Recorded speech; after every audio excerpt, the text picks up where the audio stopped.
In 2021, this year, we're getting 6 movies with ties to existing properties that are more than sequels. We've all once said after hearing something Hollywood is bringing back, God can't Hollywood be original for once. To that I say, go watch the originality, myself included. We gotta go watch them. But that's not why we're here. Today, I wanted to teach you the difference between reboots, remakes, and revivals based on my own logic. Sequels are going to get their own video, mainly because sequels can actually be reboots or revivals, or reboots and revivals. But in the sequel video, I wanted to talk about what makes a good sequel. So although I will be naming some sequels, we won't talk about if they're good sequels or bad. We're just going to point out that they are reboots, revivals, or reboot and revivals. But let's just start off with reboots. The reboot. A reboot usually is a property that starts anew for a newer audience, where they scrap all the existing lore to rework it from the ground up.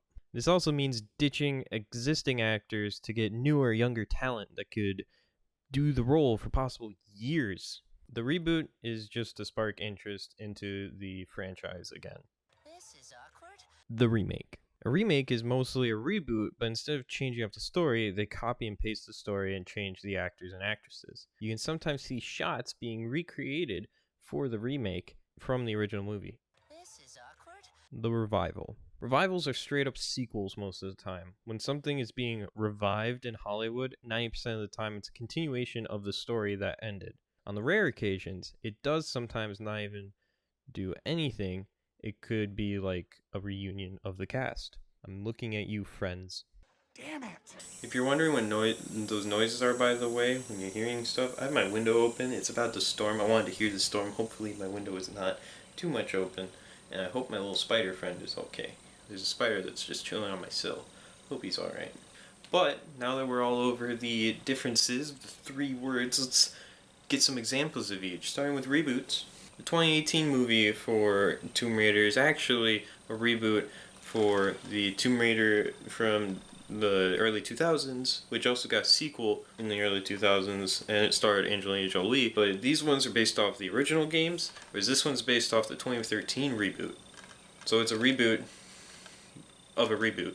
It's a reboot movie of a reboot game. This one might be pushing it, but MCU Spidey is actually also a reboot of not only the Raimi Spider-Man, but the Mark Webb Spider-Man.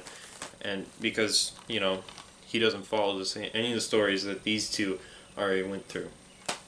So his whole trilogy is a whole reboot of not only this trilogy, but this almost trilogy. Ben 10 from 2017 on to present is a reboot of the original Ben 10 series that ran in 2005.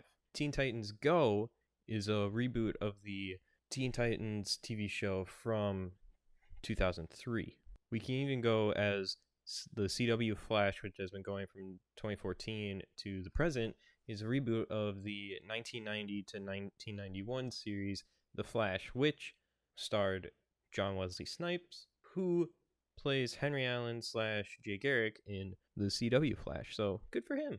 But also a big train of reboots is The Mummy 2017 is a reboot of The Mummy from 1999 with Brendan Fraser, but that is a reboot of the 1932 movie The Mummy. And following along that, Ghostbusters 2016 is a reboot of Ghostbusters, obviously. With remakes, we're going to start off now, is with Force Awakens. Force Awakens can be argued to be a pretty much shot-for-shot remake of A New Hope, because they basically all have the same settings and the same story. Not only that, you can also get replications of shots, meaning of basically someone living in a desert, someone getting taken from that desert planet, someone going to a canteen, Rebels versus First Order. First Order has a giant Death Star. Yeah, got it. You're going to notice a lot in the remakes, starting off with The Lion King from 2019 is an exact remake of The Lion King from 1994, but just in a live action animation style. Same with Aladdin from 2019 is a complete remake of Aladdin from 1992, just in live action instead of animation. And again, with Beauty and the Beast from 2017 with Emma Watson, that's just a straight up remake of Beauty and the Beast from 1991, but in a live action. Disney has done a lot of live action remakes. And to round off our remakes, Clash of the Titans 2010 is the exact remake of Clash of the Titans 1981. They follow the same story structure, albeit some events are swapped around. This revival sometimes gets mistaken as a reboot and actually gets called iCarly Reboot, but it's actually just the revival of iCarly, the original series from 2007-2012. This picks up after 2012 in, I think, the modern time. I still need to watch the revival, but I don't have Paramount Plus. Jumanji, Welcome to the Jungle, is actually a sequel to Jumanji. They are set in the same universe, so it's not a reboot. It's just they revived it, giving it different things, like how the game adapted to the modern era, becoming a video game instead of a board game. Now, the sequel trilogy is a direct sequel to the original trilogy, hence the nickname Sequel Trilogy. Yeah, it continues the story. After the events of Return of the Jedi, you lead into 30 years later, Force Awakens, The Last Jedi, then Rise of Skywalker. Same thing with the Jurassic World trilogy, which will be concluding in 2022, is you go into these events are said to have happened after these events. So when you watch these three, and you go to watch these three, they're tied.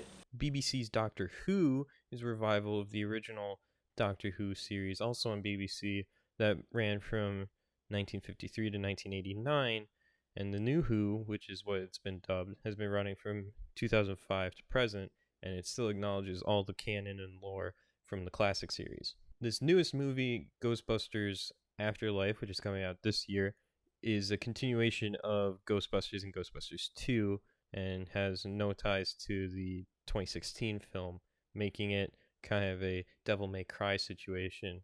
And the final example we're going to look at today for revivals and for in general, Legend of Korra is a revival of Avatar: The Last Airbender. Depending on your opinion of it, or no matter what your opinion is, it is a sequel to Avatar: The Last Airbender. The stories continue from this to this. And also, it basically was to revive The Last Airbender name, because The Last Airbender has been off the air for 4 years by the time Legend of Korra came out. But anyways, I hope you enjoyed this video. Let me know in the comments below if you have anything to add for what makes a reboot, a remake, and a revival a revival. And again, we'll look at the sequels. Anyways, until next video, I'll see you in the future, because I gotta talk about the Terminator franchise. Like, what the fuck? It's all 3 plus a sequel at once.